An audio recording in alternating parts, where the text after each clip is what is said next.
Hi guys, so Ben Bradshaw, Labour MP, asked Boris Johnson a pointed and interesting question in Parliament where he struck a nerve with Boris Johnson. So let's hear what he had to say. It was about test and trace.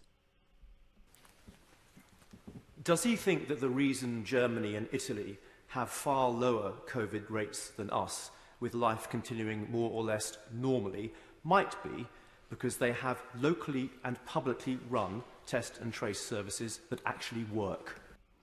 So this is an interesting question. So Italy and Germany have lower cases because they have a test and trace system that's publicly run, while in the UK, the system is privately run. So the NHS outsourced this work, obviously because the Conservative Party and the government told them to do it. They outsourced this work to companies such as Serco or G4S, who have a terrible track record, but they were selected to do this work anyway. I don't know why. Is it related to perhaps donations to the Conservative Party? I don't know. I'm just speculating. But anyway, this pandemic has proven that it's necessary for governments to intervene and governments to do their frigging job, not to outsource this type of work to private companies. Serco and G4S have been criticized for the lack of people they're actually able to trace. And it's causing, I think, partly the second wave that we're seeing. No, Mr. Speaker, I don't. And I think the continual attacks on local test and trace and what the NHS test and trace have done are undermining and unnecessary. Undermining and unnecessary. So you should not criticize them? If they're failing, you shouldn't criticize them? Is that what you're saying, Boris? Yes, we're failing, but don't criticize them. But his criticism is of the system, is of the procedure. Why are private companies doing this? If in other countries public entities are doing the same work and they're succeeding, and you in the UK have private companies doing it and it's failing, why is it a problem to point that out? And actually, there is an important difference between our country and many other countries around the world, and that is our country is a freedom-loving country. So he's gone from defending somewhat test and trace to talking about freedom. Yes, the difference between us and Germany, us and Italy, is because we love freedom. Is that an excuse for why the test and trace is failing? We can't convince people to follow the rules. Is Boris Johnson blaming the public once again? Mr. Speaker, and if you look at the history of this country over the last 300 years, virtually every advance from free speech to democracy has come from this country. So what the hell are you talking about, Boris? You're talking about... The question was about test and trace. Now you went on to talk about freedom, and then you're talking about advances in this country.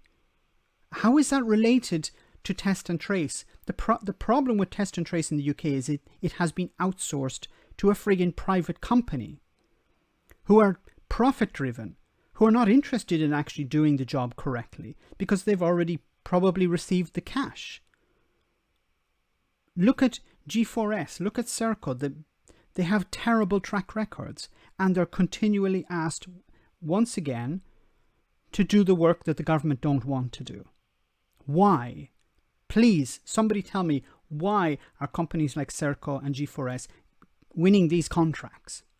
And it is very difficult to ask the British population uniformly to obey. Is Boris Johnson throwing the towel in here? Or throwing in the towel? Is he saying that we can't actually convince people to follow the rules? Really, is Boris Johnson conceding here? Is he saying, look, that's it. We're not going to actually try to control this pandemic. We've been defeated. We tried to convince the British people to follow the rules. The British people over the last 300 years care more about freedom.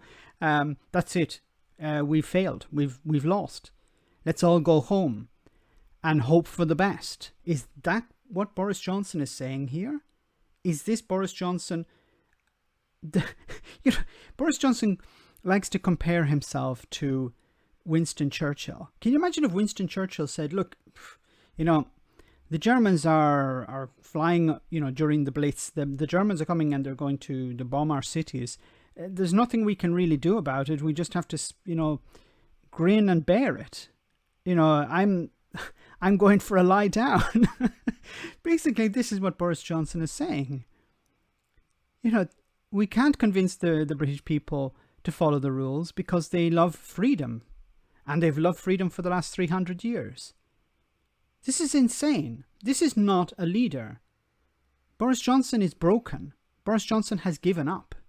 To obey guidelines in the way that it is necessary. What we're saying today is that collectively, and I'm answering his question directly, collectively, the way to do this is for us all to follow the guidelines, which we will strictly enforce and get the R down.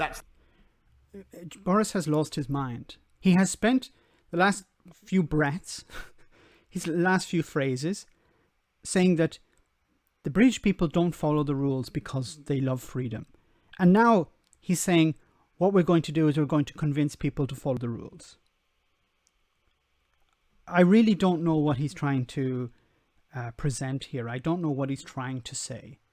Because in the beginning he said, the British people don't follow the rules because they love freedom. And now we're going to try to encourage them to follow the rules. He's defeating his own argument.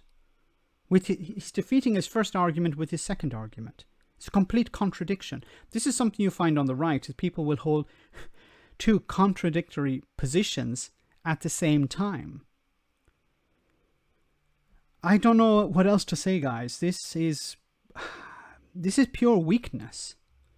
We can't fight this pandemic. We just have to give in because the British people don't want to follow the rules.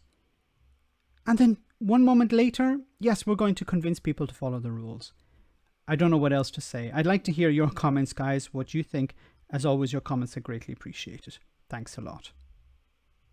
I want to say a big thank you to all of my patrons. You ensure that this channel continues to exist. I'm eternally grateful for all of your support. If you join Patreon, you will receive instant access to our Discord server, where we have both audio and video chats. You can chat with me and other patrons, where we discuss important and non-important issues. Becoming a patron per month costs about the same as a large coffee, so why not check it out?